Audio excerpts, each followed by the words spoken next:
Bar Exam. I'm your host, Allie Rayner. How many times are we gonna have this alarm go off? Yeah, with it. Okay, so I'm your host, Allie Rayner, and I'm here with the Bar Exam crew. We have Mr. Marcus in the building. What's up, Marcus? Yeah, what up? What up? And then we have Eric G in the building as well. How you doing, Eric? What's the deal?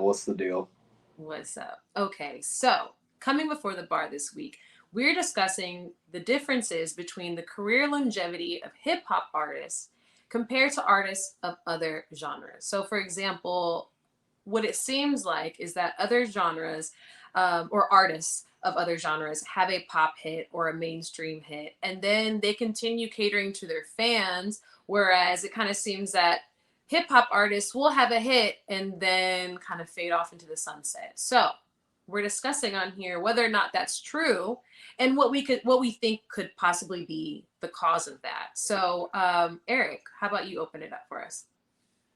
All right, cool. So I really think it's between two different issues. I think the first big thing is that hip hop has become so big that it kind of is looked at as pop now.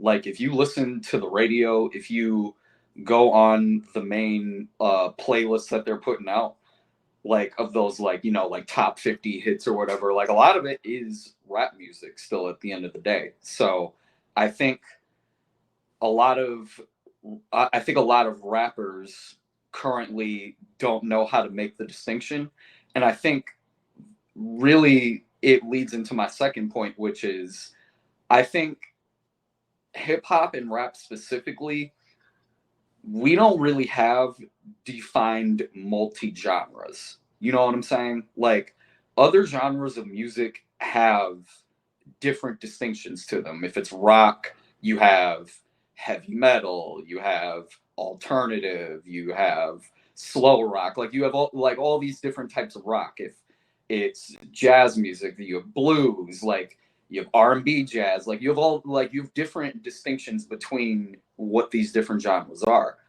When it comes to rap and hip hop, we're not really at that point yet. Like we have just kind of started to do that when we started to define things like trap and things like that. But what do you call the music that Lil Uzi makes? What do you call the music that Playboi Carti makes? What do you call the music that Yeat makes? Like these are rappers who are, like on that like underground type of vibe, but at the same time, they're still cutting through to a large portion of the audience to where they have that core sound that they've crafted for other artists, but we don't really have that defined yet. You know what I mean? Like we can look at artists like Griselda and say, oh, that's boom bap, but there's not really a distinction on like what the music that Travis Scott makes. Like that hasn't really been defined as a singular thing yet. So I think until we get to that point, I think it's kind of gonna be lost in the shuffle with all these other records that are considered pop, because rap still hasn't defined these other multi-genres of different styles of rapping in the essence of what hip-hop is. I just think we haven't gotten there yet. Okay, so you think that like maybe it's just with time, maybe we'll see like a longer career for artists of hip hop. Maybe it's just too young of a genre. I mean, that's fair. Marcus, what do you think to that? I don't think it's too young of a genre at all. I think it's the exact opposite. It's the median household income of black fans versus white fans.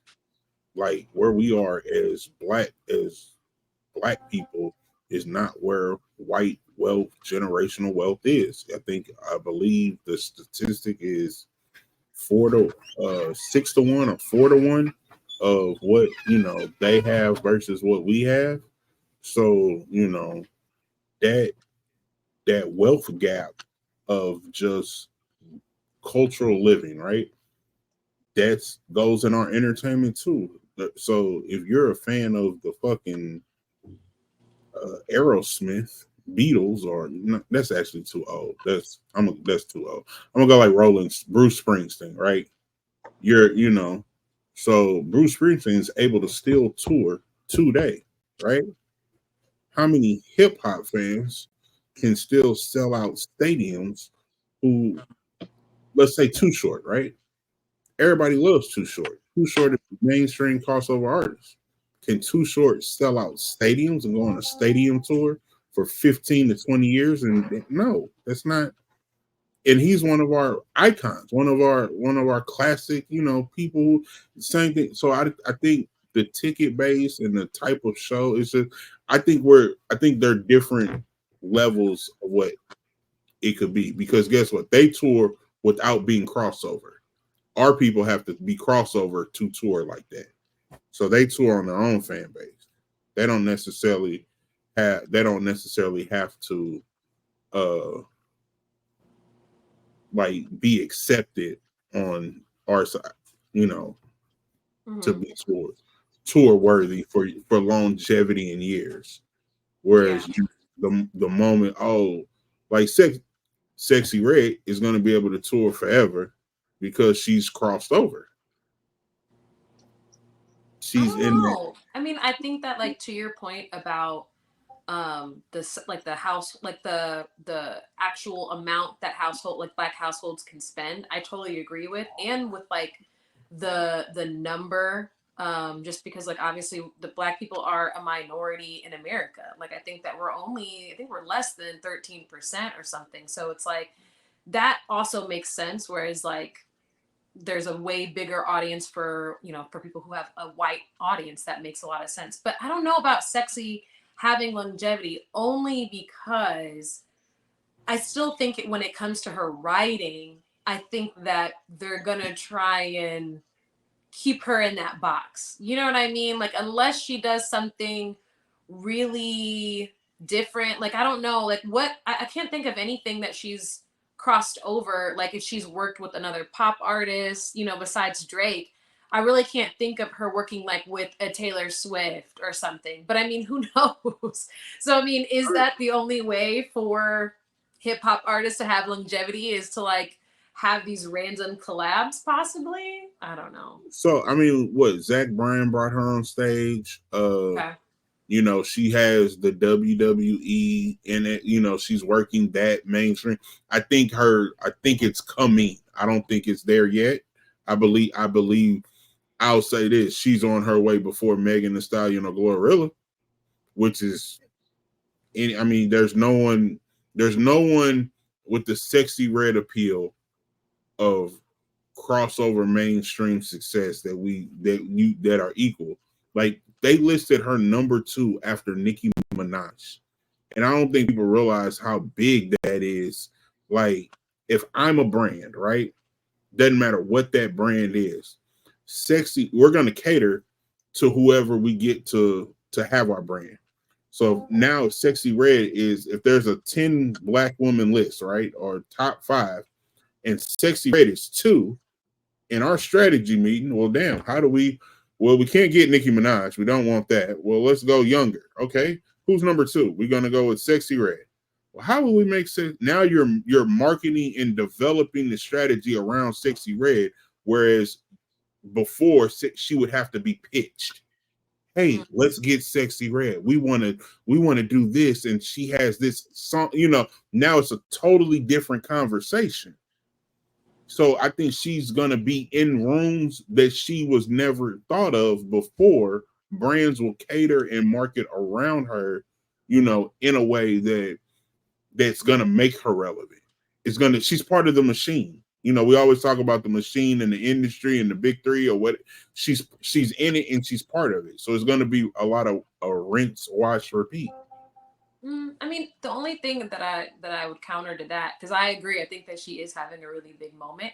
But my only thing is that it does seem that for most hip hop artists, they have this like 1 year, maybe 2 year crazy run when they're at the top. Like there's so many artists like the one that comes to mind for me has to be DaBaby. Like everybody was talking about him. He was everywhere. And then all of a sudden he was not. And so not just because of, obviously he said some crazy shit on stage. So, Yeah, that goes into I the was gonna say, writing he shot himself in the conversation. foot a little bit. I will Mhm. say that. But I also feel like in general, other people of his size, who was it? Ray Shermer. Like they were a group, but they had a moment too where they were everywhere. Now all of a sudden you can't really find Sway Lee and Jimmy on many projects or being talked about mainstream. There's got to be other people, like, the only people that I can think of that have had a somewhat long career, and I don't even know if it's because of hip hop, would have to be like Run from Run DMC, like that's because he also had a show. So I don't know if like many people are just really truly making money still off of, in hip hop anyway, off of like their work. I don't know. It's crazy that you said DaBaby, because DaBaby is literally the only rapper in the last, I'm just gonna say 5 years, because I don't want to go too far, maybe 10, who has uncanceled himself. He's Yeah, trying. he's He's kind done of a turning the good tide a job. little bit. Like He's been turning the tide. he was canceled. Yeah. He was legit. I mean, he had the Rolling Loud comments, then he had all that Danny Lynn shit. So I mean, he was was out gone. of here for a minute. Yeah, he was He gone. was. Yeah, he And now was. he's came back to relevance in a way you don't see. I can't say that I've seen it before. Yeah. That's why I said the last Right. 5.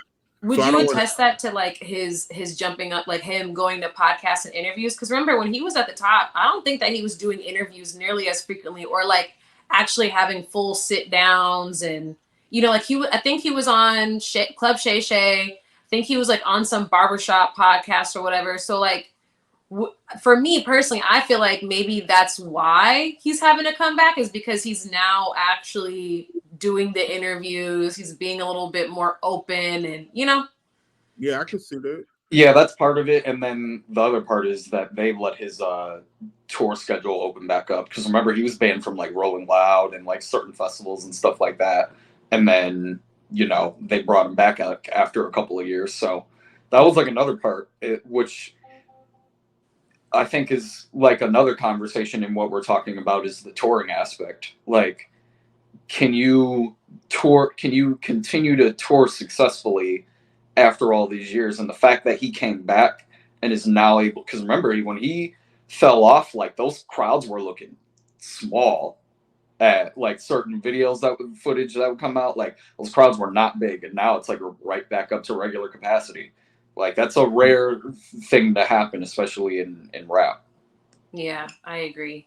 I think partly, that why we also see what it seems like for hip hop artists to not really have longevity. I think part of it also has to do like with what they talk about in the songs. Like I feel like some things you just outgrow, right? Like sometimes your audience outgrows it and moves on.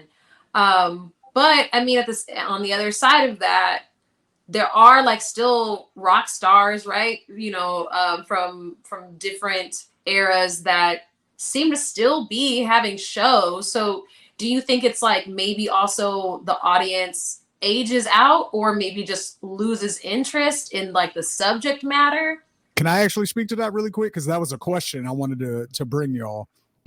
So I wanted to ask, like, do you think that conscious rappers last longer than, we'll just call them mainstream rappers for the lack of a better term, but more commercial style? Do you think that maybe that's part of it? Because for the most part, everybody from the 90s that's lasted, they at least had a strong conscious element in their music, even if they weren't considered a conscious artist. But there was a lot of conscious elements in their music. Like Jadakiss' biggest hit was Why. You know what I'm saying? Like that's a straight up conscious song. Like, so what do y'all think about that? I definitely think that if you have elements of consciousness in your music, you'll last a lot longer. Like for me, somebody that only talks about like material shit or just about the shit that like they want to brag about, that only lasts for so long. Prime example, I look at somebody like Lil Baby. I think when Lil Baby first came out, he had a lot of substance that he was getting off in his music along with the braggadocious shit. The longer that he stayed at the top when he was kind of running shit, he kind of kept talking about the braggadocious shit and never really gave us that blend of the conscious shit. Or if he did, it was too lost in the sauce at that point. So I think that that definitely matters, because we look at somebody like even like the artists that I was bringing up, like the auto tune like rappers and stuff like that. Somebody like Travis is gonna have longevity because he's gonna talk about a lot more shit than just the turn up shit. He's gonna talk about psychedelic shit. He's gonna talk about like now that he's getting a little older, he's actually gonna talk about his family and his music. Like he's gonna bring up different themes and around like the shit that he's talking about. Whereas an artist that's like really simple, they're not going to get as far because it has stayed simplistic for so long. That's why for a lot of people, that's why Gunna was able to kind of rebound as well, because he didn't get on that braggadocious shit when like all the like court stuff came up. Right after all that shit happened, he dropped an album and addressed all of it, which is why he was able to still have a relevant fan base. Whereas I think if he would have not talked about it, been substanceless, then he gets looked at in a different light. And I think Yes. that goes to Allie's point about almost like outgrowing certain subject matter. You know what I'm saying? Like hanging out on the block, shoot them, kill them, being in the club. That's cool when you're in your 20s, but when you're pushing 40, you kind of want to hear something different in most circumstances, unless you're in that mood or you're going to the gym or, you know what I'm saying? Right, exactly. It's not like an everyday listen after a while. You know, you start to think differently. But also I think that like kind of like what Eric was saying, I think that it's interesting to see that like yes, the salacious shit will definitely get you noticed sooner. And I think for some people it'll get you booked sooner, or you know, get you the views and you know all of that. But I think that the thing is that it's harder to maintain.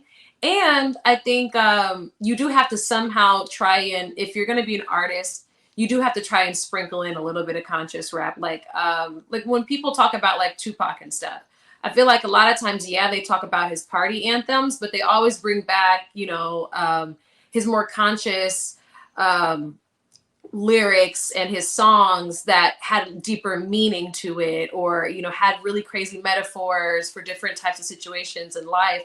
Like everyone always brings up Brenda Has a Baby, you know what I mean? So like I think that those things end up being timeless because they're something that anybody at any time from any kind of genre can be like, you know, I identify with that in some type of way, or I feel bad for that, or you know, whereas like I think it's harder to cross over like drill music to a white audience who is like gonna take it too literal, or you know, who doesn't understand like why that would be a fun thing, you know. So I think that's yeah, I think it's interesting to see that like people like Common do have such a long life, or not long life, a long career, but at the same time it's like once they also hit a certain age, you don't just see them as a rapper anymore. Like I think that either way they have to evolve in some type, you know, like Ice Cube is not a rapper still. Ice-T, like I think that they could probably do shows here and there, but I don't think having their entire career off of hip hop seems to be the move. I don't know what it is. So and it's crazy that you said two rappers in really Ice-T, and then I'm also LL Cool J, right? Both of them are iconic hip hop people, right? Both of them have iconic acting runs on a show that is still on today. You know, Like, and you know, they both done movies. You know, on the lowest of keys. I don't know who has a better career, acting wise. Oh, I I mean, don't know. like you say 20 years of NCIS, or do you say 20 years on Law and Order? I mean, I don't syndication. They both get ran, you know, equally. I don't know. So I think Yeah. at that point you kind of look at it as preference, damn near. Like, which show do you prefer more? I can see that. Yeah, I agree. That's valid. And I also think that like part of this situation that we're talking about is also just off of like how the media will present you, and also just like how like public perception. You know what I mean? So like I think about you know, the rock stars or whatever that we think that might still be, I don't know, living large or something, but maybe the reality is like they're not. You know what I mean? Like a lot of times, yeah, like you can have a big house, you know, but you might have bought it like 10 years ago when you were lit. Now you're transitioning into something else. Maybe you own real estate, or maybe you just don't make your money in music at all anymore. But people, the fans, can't let go of the image, the artist that you were, you know? So I think also it's part of like, it's partly perception as well.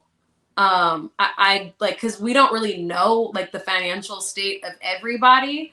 But I will say it does seem for now that like maybe hip hop, kind of like to what Eric was saying, I feel like hip hop might need to either become like, you know, just age more, just with more time. The, you know, the genre will make even more room for itself, make more money.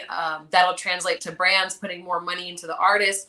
But also I think that like, because there are like still so many subgenres, maybe we also have to like recognize that like maybe the traditional hip hop that we thought, you know, maybe just won't be as profitable in the future. You know, like Lil Uzi has a great career. We don't know how long it's going to be, even though he's young, but like he's been doing this for a while. You know, he's been doing it for a few years now, and he's really like found his lane in that niche kind of genre of hip hop, or a subsector of hip hop. I mean, so I don't know. I think that it'll be interesting to see in the next like 50 years, because again, hip hop is only 50 years old. So And when you see like a Jay-Z or a Snoop or a Nas, because like let's think about it, right? Like Doggy Style came out in 93. That album's 31 years old. You know what I'm saying? yeah. Illmatic came out in 94. That album's 30 years old. So we have albums, and the reason I name them two in particular is because they're both still active rappers who are dropping albums today. So we're just now kind of hitting the point where we have a few rappers. Jay-Z came out in 96, so, you know, not far from behind. So his first album's about to be 30 in 2 years. So we have prominent rappers who came out 30 years ago who are still active now. I think that was always kind of the different. Well, one of the big differences also between hip hop and other genres is they've been had that. Jazz musicians have been touring since they was in their 70s, since forever. You know what I mean? Like, we've been watching B.B. King playing the trumpet. He was old as shit on stage. You know what I'm saying? Killing it still. Same with all them rock bands you was talking about. And we've seen it with black artists, but they were just always singers. It was always the R&B singers who got old and still toured. Aretha Franklin and, you know what I'm saying, Patti LaBelle. Even now, Keith Sweat. I think Gladys Knight just had a freaking tour date. Yeah, so. Yeah, so I think that's part of it too, is where hip hop is just now at the point where we can even have artists that have been around long enough to have that longevity, because not that many still, you know what I mean? Like people who came out in the early 2000s, they're getting there. They're OGs now, they 20 years in the game, but there's not too many of them that are still dropping albums. You know, most of the guys in the 90s are actually still the ones who are still active. That's the funny thing. But a lot of Yeah. 2000s people, they're the ones who kind of transition doing other things. Nelly's a reality, TV guy now. Like, what I'm saying? Is Reality he really? house husbands, but you know what I'm saying? Like, Oh, yeah. he's more in that lane now versus music. You know what I mean? As far as Young Jock. stream stuff, Young Jock, he, same thing. There's a lot of people from that era who Ludacris hasn't rapped in forever. Like, he'll drop a song every now and then or a freestyle just to be like, I still got it. But go watch Fast and Furious though. That's really my shit. Yeah. I think that's part of it is the age, just to add on to you all's point. Yeah. Did you ever see the interview with Louis Farrakhan and Mike Wallace, an old school interview? And he was, they were going back and forth, and he was talking. He said, well, Mike Wallace was like, this is the most corrupt African country ever. And then the minister was like, but that is only in its infancy. It is only this many years old, and it doesn't have, and it needs to mature. And he went on and on and on and on. And I feel like his arguments could be replaced if he did the same thing about hip hop. Like, if you go back and look at the interview and replace it and talk about where it needs to go and what it needs to do, if you apply that same premise and message to where we are in hip hop, I think everything the minister said about that African country is relevant in America today. Yeah. I mean, I gotta go look back. I have not seen it. Haven't seen that one, but I believe it. I truly believe it. I also kind of wonder if it's like, I kind of wonder if it's also like the age of streaming having to do something with it, because I feel like back in the day when artists and labels had to actually sell physical copies of albums, it did sound as though, or it seemed like they were making more money, like there was more money to give off to the artist, because there was an actual physical, and you could like directly sell. Whereas like now we have these streaming platforms that get in the way, and we don't where does the money really go to? And you pay like a monthly subscription to something rather than like a one-time payment for an album. So I also kind of wonder if it's like the money that's just being put behind hip hop and the money that hip hop is now making because it is a younger genre. I also kind of wonder, like, it's kind of like if we were still selling CDs, maybe it would still be, it would just be as popular as the other genres. But I don't know, maybe not. What do you guys think? Like, do you think streaming has anything to do with it, or it does? It does, but it doesn't. Right. Yeah. It's a weird. When we start talking about streaming, that's where a big gray area comes up for me, because I agree that I think that is part of it, but whenever you go on any streaming platform, what are the main things that you see on the home pages? Well, for me, hip hop and R&B. But I also am like, is that the algorithm just doing the algorithm? Are we only perceiving hip hop as big because that's what we like, and so the algorithm caters that to us?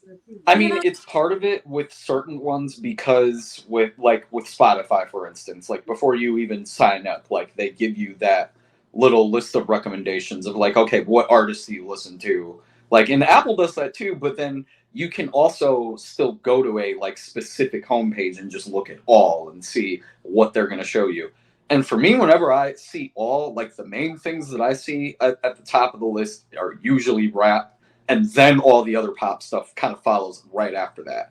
But I mean, so for me, when I see that, I don't think that necessarily that streaming is the problem. Now, when we talk about the money in streaming, that's a whole different conversation, because to me, they still haven't figured that out, and how to properly pay artists off of these streaming platforms, based on how much they're actually selling versus how much is being streamed.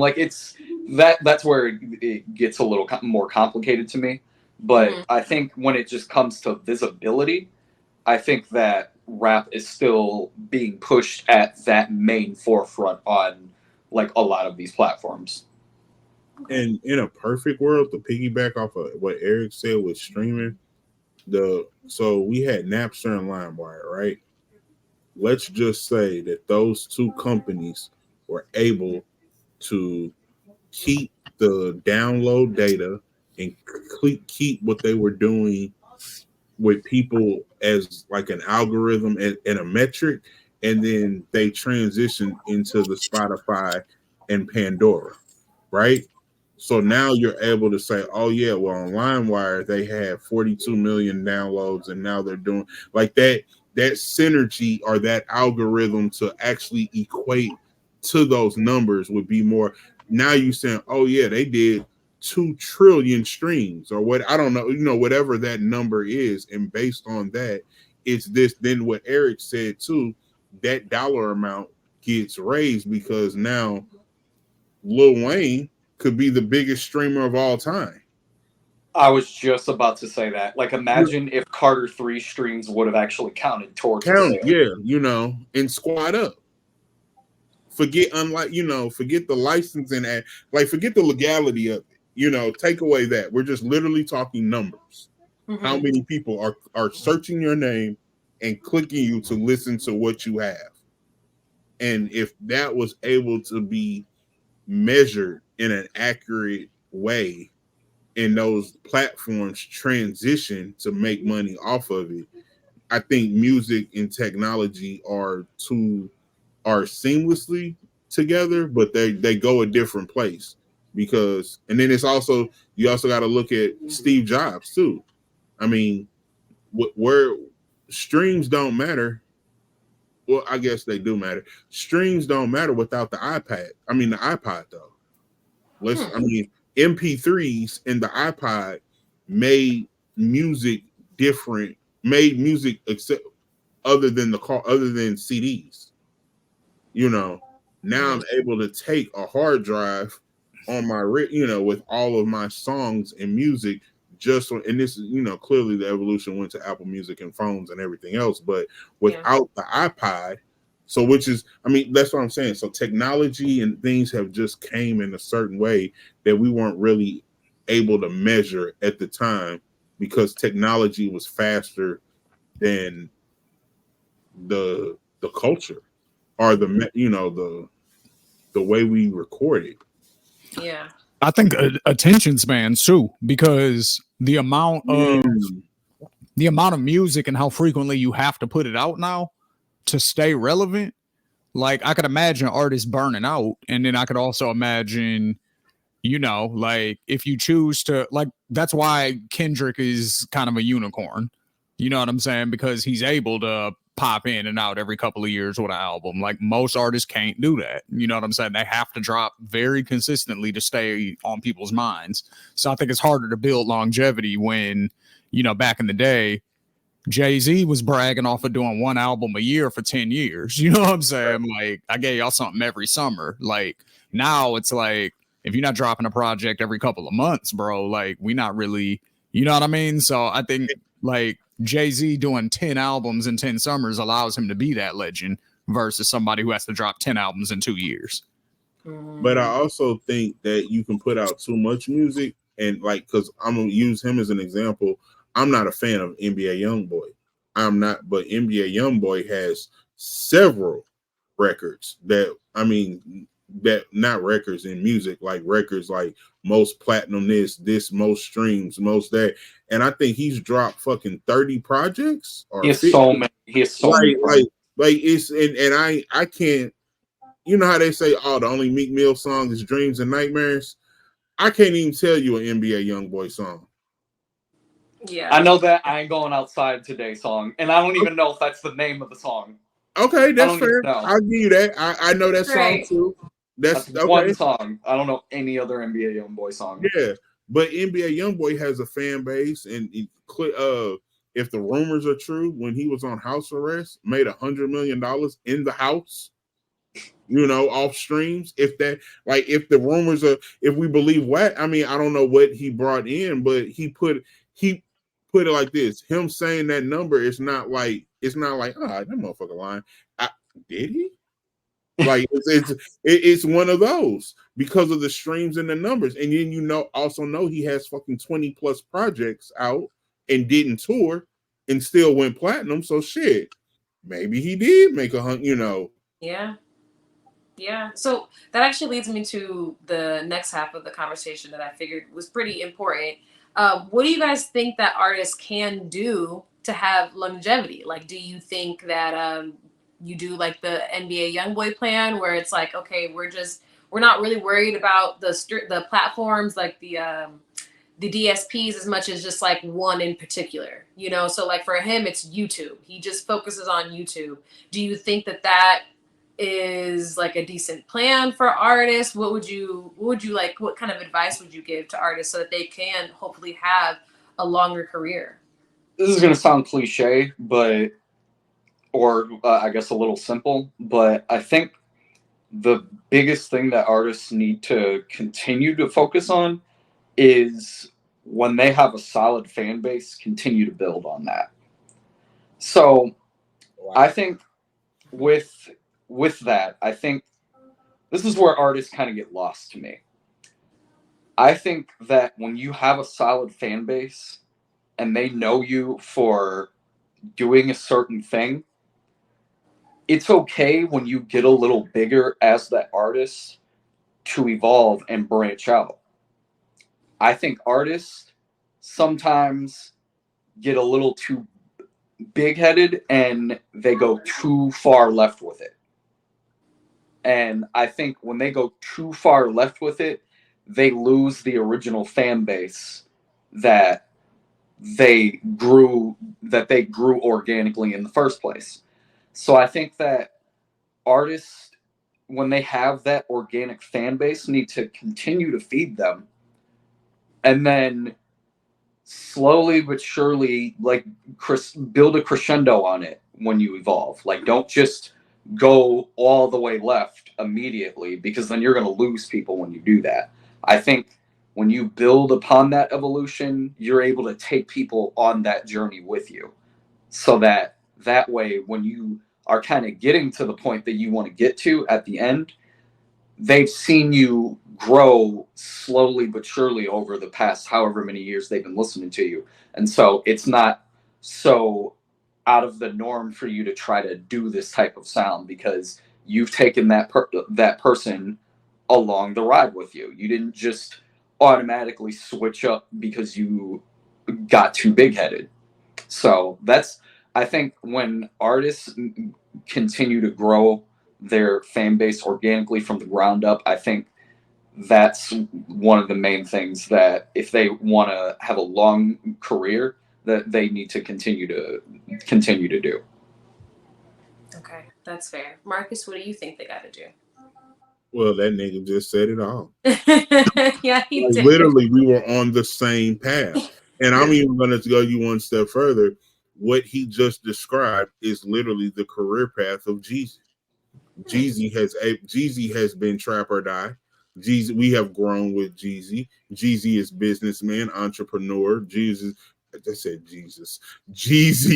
is, all of these things. But guess what? I was 18 listening to Jeezy. Now I'm almost 40, and I still listen to Jeezy. I've outgrown Jeezy, where other artists, you'd be like, what are, you went a little left. This is the taboo, but we're talking about also R. Kelly. R. Kelly's music is timeless because of that.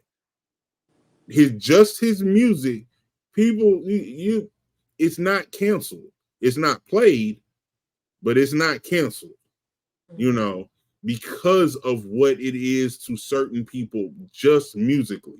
Now, as a brand, as a marketing, we're not talking about any of that, because clearly that's shown. But just his music is like, well, shit. I mean, I remember that song. It got me through these days. He's always developed that fan base. There are others as well too. So I think what Eric spoke on, and taking your fans along the ride with you and not straying from that. That's why we hate Post Malone. Honestly, that's a great example. That's a great example because he started off one way and then he switched up within like what, like 4 albums, something like that. Yeah, less than two, less than I say if it is 2 years, less than 3. So I don't know if it was the first 2 years, like, but it was just soon as he got mainstream and it was like, oh no, I just did hip hop to get on, and that was just the I really want to do that, and that motherfucker when I say left, like I appreciate artists like Jelly Roll because they never strayed from who they were, and they made and it's respectable, whereas you have where you come in one way and then go left. I don't like that. You know who I think another great example is 21 Savage. I think 21 started off one way, and he hasn't really changed too much of who he is, but you've seen the growth in maturity in his music.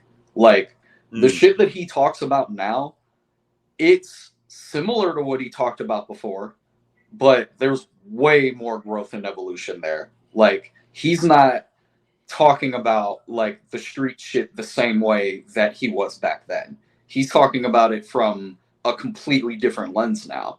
And we've been able to see that through the course of not just albums with himself, but all the collab albums too. Like that took the 21 that first came out wouldn't have been able to make that album with Drake when they did that. He needed to grow into who he was in order to make that album, because the 21 before he had it in him, it just wasn't fully fleshed out yet. He had to figure that out. So I agree with you on 21. I'm just being devil's advocate, just to make a point. It might not even be like in it also because we couldn't believe him now too. If he stayed the same, it comes also from a level of authenticity, because he, after the British thing dropped, it was like he kind of had to do what you're saying, because he couldn't be the same way. Whereas I would say, if Pooh Shiesty comes back, when he comes out and drops his music, what Shiesty are we going to get? Did he grow? Is he more evolute? Like, I don't, that's why I said I agree with you, but from a hip hop has always been about like, oh, you got to live your raps or be around, So when 21 came out, we believed 21. We believed 21 had. Then when 21 became British, them sticks that he was waving turns into muskets. I think that is a really good point, because I feel like another reason that artists aren't able to really like grow as much or do as much in hip hop is because we don't allow them a lot of times to change. You know what I mean? Like a lot of times I feel like we do hold them to this standard, or like we believe it too much, like it's like the only genre where it's like you have to back up everything that you say. Whereas like rock, if they're talking about, yeah, I'm getting drunk every weekend, no one's like, oh, we saw him at church last week. Like he's lying in his music, or just other artists who are like, in country, like always singing about being heartbroken or whatever. Like no one goes, oh, well, I mean, he's married now, so like he has to take that off the board, So I think that's another reason that it kind of feels like hip hop artists are like not stagnant, but like just not able to have a well-rounded career. I think that's because of where hip hop was birthed from. So I think because it was birthed in the streets and in the hood, it didn't necessarily talk about street shit in the beginning. You know what I'm saying? It was just party shit, and I'm a better rapper than you, and my DJ's iller than yours, and I can break dance better than you, and that type of shit. You know what I'm saying? But then it became more reporting of what was actually going on in the hood. So it was more of that. Then it evolved into I'm the guy that they're talking about. I'm the guy who actually had to sell drugs and do XYZ, but let me provide context as to why and blah, blah, blah. Rags to riches story type shit. Then you kind of have the bad boy Jay-Z era where it kind of got glamorized and they were like the mafia dudes with the suits and yeah, we're not just selling crack on the block, we selling kilos of cocaine. Like we on some boss shit with it now. You know, so it was just like this slow evolution of that, but it was all still based in this is my life. This is what I'm, you know, what I see, what I do, that type of shit. So I think it's what it's birthed from, why we hold it to that standard. And then with that becoming the standard of like, this is what we rap about, you know, essentially stuff that's going on in the ghetto, then what happens from there is if you want to be a rapper, you have to be from the ghetto. So now you have fake people, you know, you have dudes lying about this type of shit and trying their best to, you know, prove that there's something that maybe they didn't grow up like, but they want to be accepted. So now I gotta, you know what I'm saying? So I think it's all of those things that sort of make it to where you have to live your raps essentially. But the other piece of that goes back to what Eric was saying, I think, and he made such an excellent point where it does have to be a gradual change. Like you can't flip overnight, you know what I mean? Because we fell in love with the artist we fell in love with. Another great example of this is Jay-Z. You know I brought him up earlier, but Reasonable Doubt Jay-Z is a totally different person than 444 Jay-Z. Not necessarily sonically, but content-wise, you know what I mean? Because he's not selling drugs no more. He's far removed from that. He's a businessman. He's been married all this time. He's got kids, you know what I'm saying? He collects art. That's his thing now. So that's more the direction of his music. He's rapping about that type of stuff. This is one of his big hits off the 444 was Picasso, baby. You know what I'm saying? So I think when you see more, even with Snoop, like Snoop started doing more reggae stuff later and dropped a couple R&B joints and different stuff like that. So I just think overall, when you allow your audience to grow with you, you know, I could relate to a 27-year-old Jay-Z when I was in my 20s. You know what I mean? I can relate to 30-year-old Jay-Z in my 30s. And I imagine when I'm in my 40s, I'll be able to relate to that type of stuff more. So, you know, it goes, that was an excellent point, Eric. Yeah. Thank you. You put a show topic in there. I don't think you noticed it. With you know, you had to be believable. Like we need to go back and look at who was the most like who you just said living their raps. Who was the biggest liar? Yes. Oh, we're the that's biggest such liars. a good topic. That's Who was the Right. biggest liar? Who was the biggest liar? You know what else I think is a good subject that we should explore is just who do you not think was about that life that absolutely was Or even is. That's another person. You know, let's put that out here who didn't rap about nothing street. They didn't do none of that type of shit, but play with them. You know what I'm saying? Like Right. Off tops of my head, I think I've already said this. That was Fetty Wap for me. MC. Really? Like so when like Mine's Lupe Fiasco. Yes, Lupe is an excellent choice. Actually, yes. Yeah, I would never want to fuck with Lupe. Yeah, Fuck Lupe- that. What? Because I did not know. Y'all gonna have to give me the tea.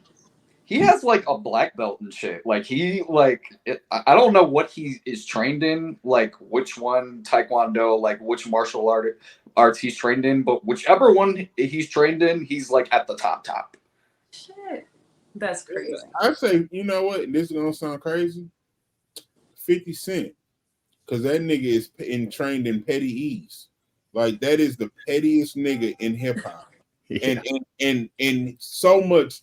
He's petty so much that he's like he can't get in trouble because they ain't doing that shit. Like that's how I know I can't get in trouble. I can talk about you motherfuckers for doing this shit because I ain't did that dumbass shit. So that's why he's in this untouchable category now. You know, there's no crazy stories of 50. I mean, none that he doesn't like try and take control of, right? Like, so I think that you do have a really good point with that. Like, I think it also helps that he's not even rapping anymore. I'm sure, like, don't get me wrong. I know that he did a tour recently, and I think he even did a song with Nicki Minaj. But like in terms of, you know, is he like, hey, I'm dropping every year, every 2 years, or every summer we're seeing him touring or something like that? Like, no, like we don't see him as a full-on active artist. So I think that also helps too. Like there's that level of separation where he's like, y'all look dumb as fuck, and anything that I say about you won't affect my bag over here because I'm not even playing in that arena like that anymore. You know? Yeah, I can Yeah. see that because everybody he deals with wants to be on Power. Exactly. So most of them are like, one of his show. Yeah, so I could see. yeah, I can see exactly. But okay, guys. Well, I think that we definitely had a lot to talk about when we were, you know, discussing the differences between hip hop, career longevity, and other genres. But if you guys at home think that we missed anything, please comment below. Let us know your thoughts on the subject, and remember to like and share this video and check out our other videos on the Ethos Media Network Patreon page as well for even more candid conversations. But I hope that you guys really enjoyed this one as much as we enjoyed bringing it to you, and we will see you guys on the next bar exam. Bye, guys.